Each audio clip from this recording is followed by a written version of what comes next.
have this Christ consciousness. Christ is embodied in all of us. We have this DNA attachment to Christ. Whether we want to believe it or not, we do. I really feel that we do. I really feel that we do. And it's not even so much the DNA thing. I think it's just this knowledge, this knowing that's so innate within inside of us. And the reason that we worshiped him so much and we put him up to the pedestal is because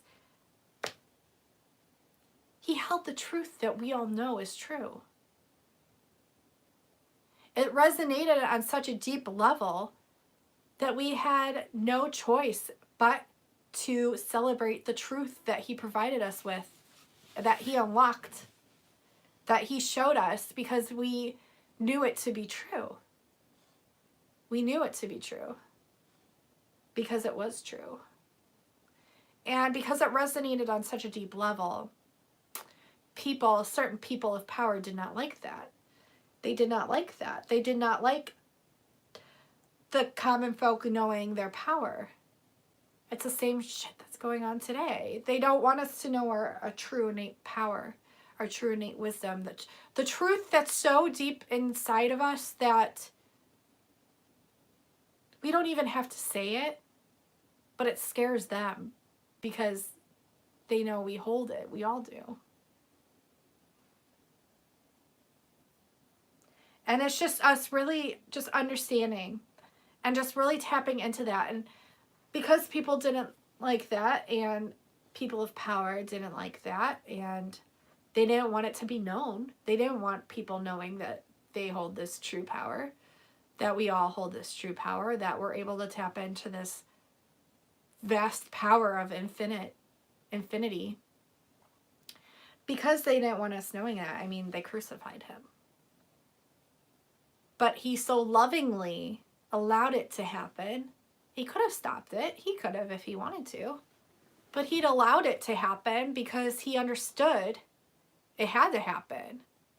Because he had to forgive all our sins. He had to let us be forgiven in the most cruelest way that anyone would ever have to go through that. But he understood. And he understood the connection, and he understood that it was that moment in time where he was so in tune with the level of vastness of his soul and how connected he was to Source, to God, to his Father. He understood that even though this terrible thing was to occur, that he could ascend it. And he did ascend it. And he didn't have to prove it. He didn't have to prove it, but he did. And people were just like so taken aback by that. But he had to show us the way. He had to show us the way so that we could unlock it, so that way we could understand it, so that way we could understand why such a cruel thing was done. It's because the truth always prevails the darkness. The light always prevails the darkness. And we have the ability to tap into that. We have the ability to remember that at all times. And we have the ability to ascend.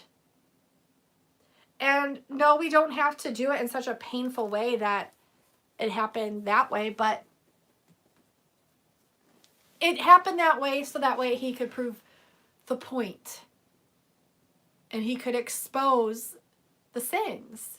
And he could expose the entrapments and the wrongdoings of the world, so that way we could correct those things. So that he could correct those things.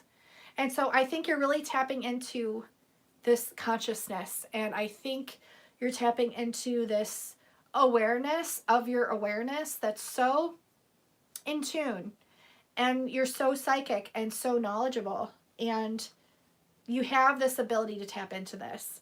And I think he just wants you to know that he's always looking after you, and that he's connected to you, and that anytime that you call on him, or anytime that you're needing assistance or protection or answers, or you're just confused, that he wants you to know that these are just lower vibratory things they don't even really exist, but because they technically, I guess, kind of do exist here on the 3D plane, you have the ability to transcend these things. And he wants you to know that, like, he's always with you and always guiding you and always protecting you, going inward and just like really figuring things out for you.